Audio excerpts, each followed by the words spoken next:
I'm here today to talk to you about a very powerful little word, one that people will do almost anything to avoid becoming. I'm not sure if any of you have noticed, but I'm fat. Let's not sugarcoat it. I am the capital F-A-T kind of fat. I am the elephant in the room. Well, duh. When I walked out on stage, some of you may have been thinking, oh, this is going to be hilarious, because everybody knows that fat people are funny. Or you may have been thinking, where does she get her confidence from? Because a confident fat woman is almost unthinkable. These judgments are insidious. They can be directed at individuals and groups, and they can also be directed at ourselves. And this way of thinking is known as fat phobia. Das war ein Befehl! Der Angriff Steiners war ein Befehl! Like any form of systematic oppression, fat phobia is deeply rooted in complex structures like capitalism, patriarchy, and racism. We live in a culture where being fat is seen as being a lazy, greedy, unhealthy, irresponsible, and we tend to see thinness as being universally good, responsible, and in control of our appetites, bodies, and lives. We see these ideas again and again in the media, in public health policy, doctors' offices, in everyday conversations, and in our own attitudes. This anti-fat bias has become so integral, so ingrained to how we value ourselves and each other, that we rarely question why we have such contempt for people of size. And do we really want to live in a society where people are denied their basic humanity if they don't subscribe to some arbitrary form of acceptable? The real elephant in the room here is fat phobia.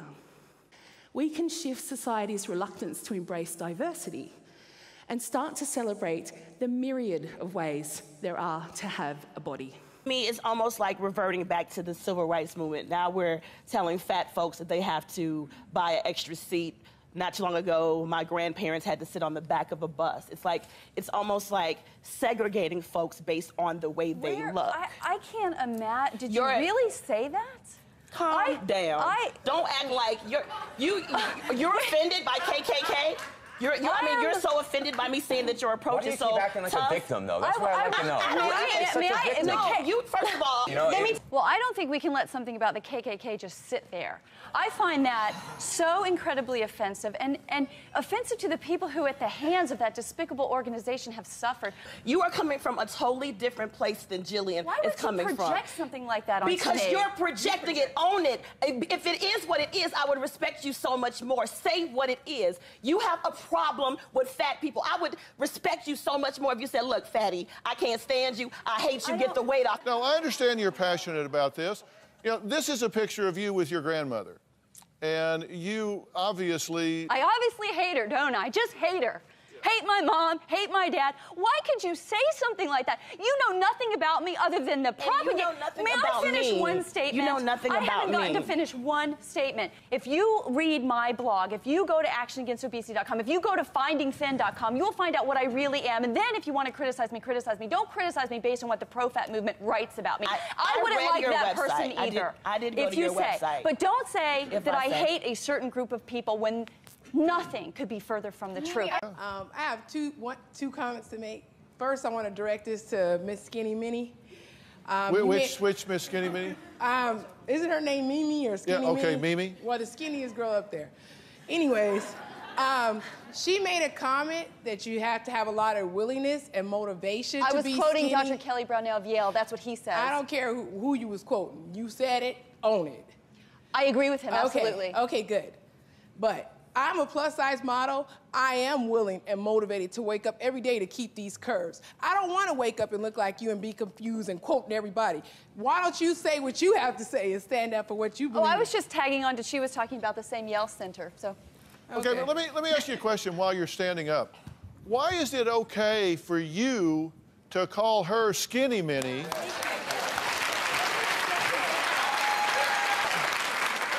But it's not okay for her to comment about someone's size that's larger. Well, I don't know her name. So, okay, you got me on that, but moving on. No chubbies. No chubbies. No, I got something for no chubbies. You said it. Own it. The difference is what she insulted when she was called skinny. Okay. It's skinny.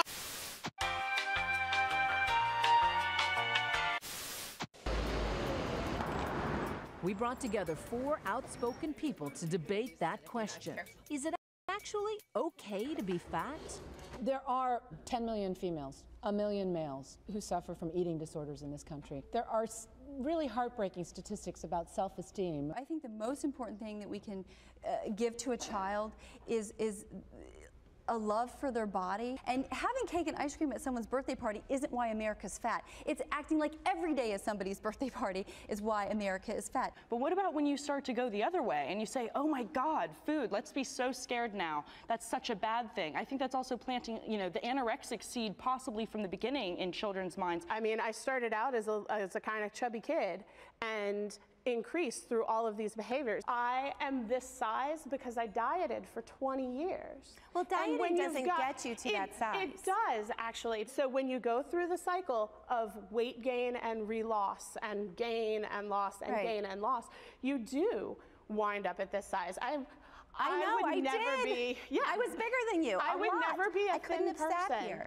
I would never be a thin person. I was not before my dieting behaviors began. But you're not answering my question. She's saying that you've I'm given saying up. that it's not about giving up is the thing. Like, I gave up dieting because it was a loser game for me. It made me fatter. It made me incredibly unhealthy. It made me full of self-loathing. I have permanently screwed up my metabolism because I dieted from the age 7 to the age 20. Are you sure about that? I do agree that there is stigma that I have to deal with because I am fat, but I'm actually really in celebration of my body. I find beauty in diversity. I think we come in all shapes and sizes. And the assumption that we've dealt with a lot on this show is that just because you're obese, you must overeat. You must have an eating disorder. I know that not to be the case. I know you can have a healthy relationship. Now, Mimi, you say this is misleading. Go have at it a little bit. Well, I certainly think that we all want to feel good about ourselves. That's understandable. I don't think people should feel demeaned by their size. And I also couldn't agree more with the message of daily exercise. No matter what size you are, you'll certainly benefit from daily exercise. You can't be healthy without that. But then let's talk about where we disagree. Look, if you want to feel good about yourself, it's impossible to feel good about yourself when you're doing something that's self-destructive. Also, self-destructive behaviors that result in damage or debilitation or even disfigurement to the body, that's never going to be perceived as beautiful. The thing is that I think that the Hayes approach, the health at every size approach, has been documented to work. And it's been documented to work year after year. What do you mean work? What do you mean work? Because a health at every size is a lie. If you starve yourself into damage, that's unhealthy. Or if you eat yourself into damage, that's not healthy. You're making a lot of assumptions. That's just not. Here, that's not true. You're making that's a like lot of saying, assumptions. That's like saying about that. Weight let's being say you were a smoker. Let's say you're a smoker and have black lungs, and you try to say that's healthy because you don't have cancer yet. We know that it is actually factual that obesity is dangerous, and it's connected to cancer, stroke, Alzheimer's. We even know it's connected to an increase in birth defects. So there's nothing left to debate. It's not. I think one of the prevailing things that are happening here is that what I'm hearing is this intense sort of discussion around self-hatred and when you're in a bigger body. And I wanted to ask people, like down the front there, you who's 20, is your life better? Are you happier? Is everything better now that you're slightly smaller than you were before? I mean, I think one of the things let's get an answer to the question. Are you? Absolutely. And I'm not a little bit smaller, I'm a lot smaller. And I did do research into everything. I can still have kids, and that may not have happened if I had stayed the size I was.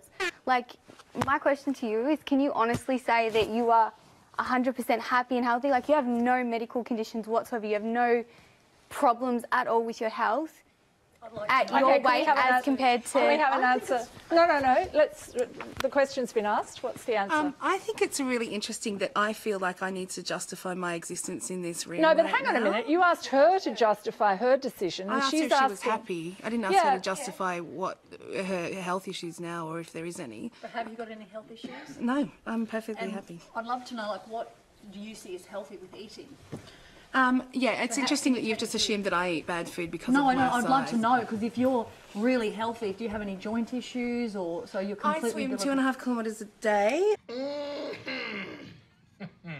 I walk, I exercise all the time. I am in a synchronised swimming team, and I really resent the fact that I have to actually justify my existence and my ability to live in the world in a bigger body in a way that I'm But we're all happy talking with. about health tonight. I mean, the whole show is about weight and health. No, so what it's we've not been an talking unreasonable... about is surgery, and we haven't actually talked about the possibility that you can actually live in your life. No, but we in have. this body. We have talked about that. But all I'm saying is that a question to anyone about what they eat in the context of this program, anyone in this room, is perfectly reasonable, I think. But it's interesting that they've only been directed at fat people. No. It's not about being fat or not being fat. It's about what everybody eats.